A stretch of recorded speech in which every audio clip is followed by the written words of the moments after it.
Greetings! Welcome to the Devlog for hot dogs, horseshoes, and hand grenades. We're going to start, as always, with a quick sound check. Make sure speakers aren't up too high.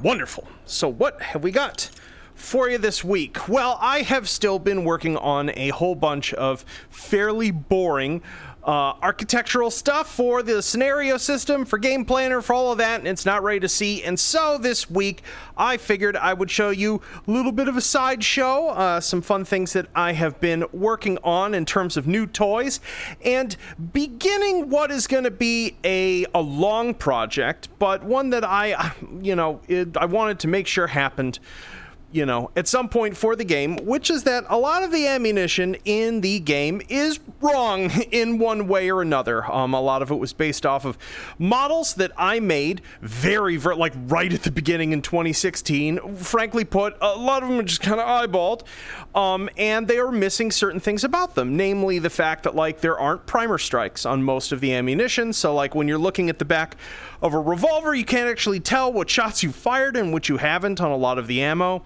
And just the material work is not very good on some of them. They're not all efficient. And so the first sort of group of cartridges that are getting a redo, along with some new toys to go with them, is 22. And what is, so a lot of you may not know this, but there is in fact more than one type of 22 cartridge of relevance to us. There's 22LR, which pretty much everything in the game shoots. This is one of the new cartridges. These have been done by Stefan. This is as close as I can get my controller to my face, and yet it still isn't actually that big on screen. But this is 22LR. What actually preceded 22LR is a almost exactly the same cartridge visually called 22 long, and we're eventually going to have one or two guns that shoot that.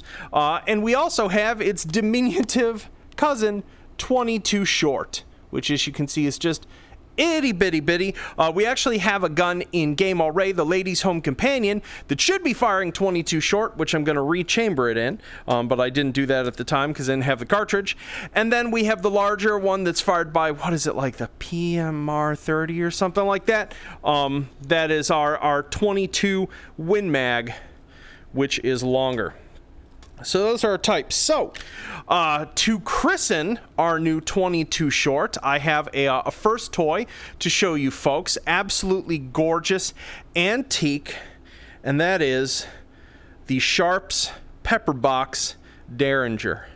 Anyone who's you've been hanging out in the Discord or followed me on Twitter knows Anton loves teeny guns, and there's something kind of hilarious. If we just look at the size of this relative to a Vive wand, it's so teeny, which does mean it's a little bit of a pain to load. But some other things that happened in addition to putting in these new toys is I have tuned up the Derringer code base a bunch. So basically, instead of just snapping instantaneously in one frame open and shut, you can see there's a nice animation there that has some nice easing to it. Let's put our... I have removed the multi-ammo auto chamber on the Derringer because honestly it just felt kind of cheesy, and having now loaded several rounds into one of these just as a test, you can't really do that. These kind of stink. They're a pain. So, but yeah, so now we have our little pop gun. It's not the most accurate thing on the planet either. Hang on, does this even have good? Yeah, it does have sights. It's just... Oh, there we go. 10 ring. Haha! Turns out when you aim, it's better. And then, and I tuned the ejection now, so it's no longer quite as homogeneous. The cartridges sort of fall out more naturally. As you can see here, we actually have some discoloration on the round, and we have the little primer strike on it. The rounds are auto-deleting. Dump those out again. There we go. Beautiful. It's, those little details might not be important to some people, and, they probably take a disproportionate amount of work relative even to the number of people who might notice them, but they're important to me, and I think they're neat. So yeah, in addition to our Sharps Pepperbox Derringer. We've got a more modern one. This is there we go, controller. This is the S9R, and this was a prototype that I don't believe actually ever went into production. But it's super neat. It's a 4-shot break action. Ooh, yeah. Also, we got Injector Ejector animation there. Gorgeous, and has an integrated laser on it. And this took a little bit of code surgery to do, because the thing is, this oops, I forgot that can't be spawn locked yet. I didn't make the metadata for it. Basically, this has a speed loader that is held in the bottom of it, so you can basically load up your Derringer, and then you can carry another 4 rounds in the handle. So you can bop, bop, bop, go like that, pull this out, and this is in 32, I believe. Wonderful. So yeah, so that is that fun little toy. Honestly, just looks super sweet. Let's do one more. But yeah, I had to. This is technically a magazine in terms of H3's code base, and then I had to write a special thing where like a specially coded magazine could pretend to be a speed loader for this. It's super dumb code-wise, but hey, it works. Wonderful.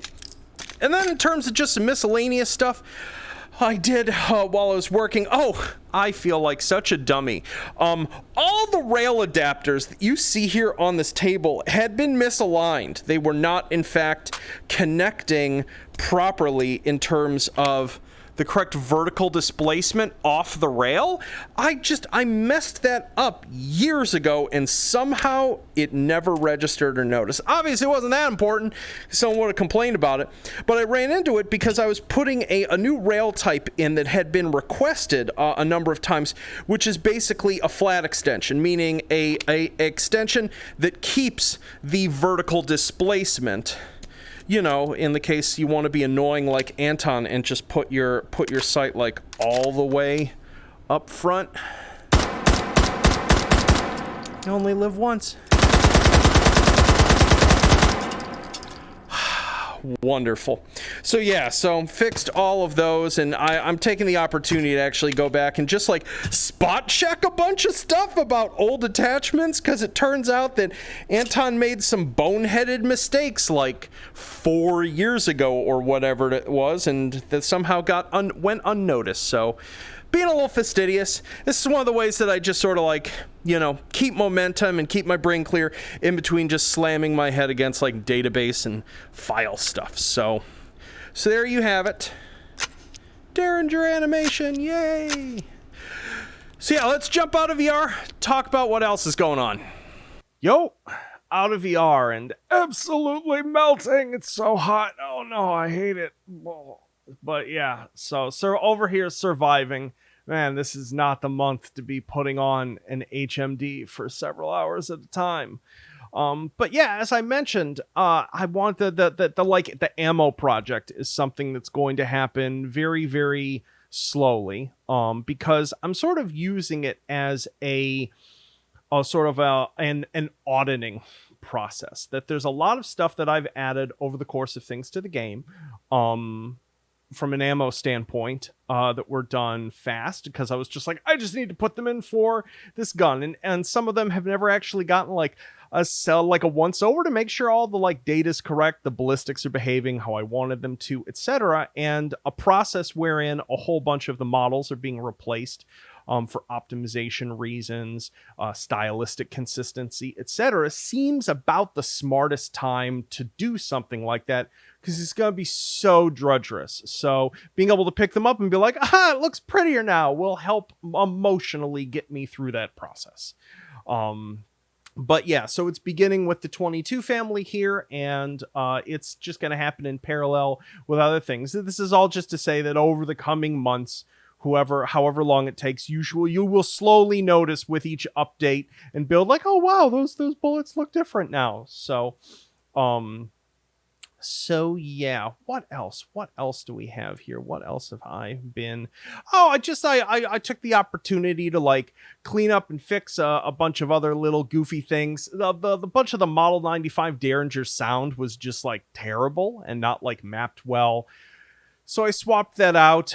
Expect to see more Derringers, by the way. I sort of had a Derringer kick and had and basically gave Stefan marching orders. I was like, I want this one and this one and this one, and he was probably like, "That's a lot of Derringers, Anton." And I'm like, "What can I say? I like tiny pistols, the little goblins of handguns. I love them." But yeah, and I fixed it by and made more consistent some things involving just 22 LR ballistics. There's some incorrect behavior in terms of like the way their ballistics occur relative to like barrel length, which is one of actually the really important differences between 22 long and 22 LR, which sort of replaced it. Is that like out of a handgun they're roughly the same, but 22 LR starts to greatly outperform 22 long in a longer barrel weapons. So I wanted to make sure that my systems actually represent that, because if both are going to be in the game, there should be a substantive difference there that is relatively close to reality. So yeah, I think that's about it of the stuff that would make sense to tell you folks about now. As I said, I'm still just grinding away on the scenario stuff. It stinks, and a lot of it because of the fact that there's going to be just so much downstream game behavior from decisions. A lot of it is just like sort of like staring at a problem space, writing a few lines of code, and then just sitting and stressing out for like an hour and being like, "Oh, that was stupid. Why did it? No, delete it all. Delete it all. There's a better way to do that." Just over and over again. So a little bit of design paralysis at times, but I am making progress, and it should hopefully have a visual result soon in terms of some major changes that are going to come to the wrist menu that hopefully I'll be able to show off next week. So obviously some of you have been following things like, you're like, "You said late August, Anton, it's already the 12th. So it's at this point, it's probably not going to go into experimental until early September at this point, but it's fuzzy. It depends on how well. I could also just like slam into this next week, have just a hyper inspired week and make tons of progress. So giant question mark. So, but either way, I hope this is all interesting to you. I hope you enjoy the teeny pistols as much as I do. By the time U105 is ready to play with, between like the Roth, the Cobb, these two Derringers, and a bunch of other stuff going to put in, there's probably going to end up being something like 8 to 10 new guns in total coming when update 105 is ready, which is going to be just super fun, because I know I haven't maybe added as many this year as I know some of you would like. So we'll see if the back half of the year we can just, get back to stuffing a few more of them into the game, especially now that just I'm in more of a mood to do it. So anywho, I hope you all have a wonderful weekend and that you don't just like melt into the ground like I am now. And I'll see y'all next week. Peace.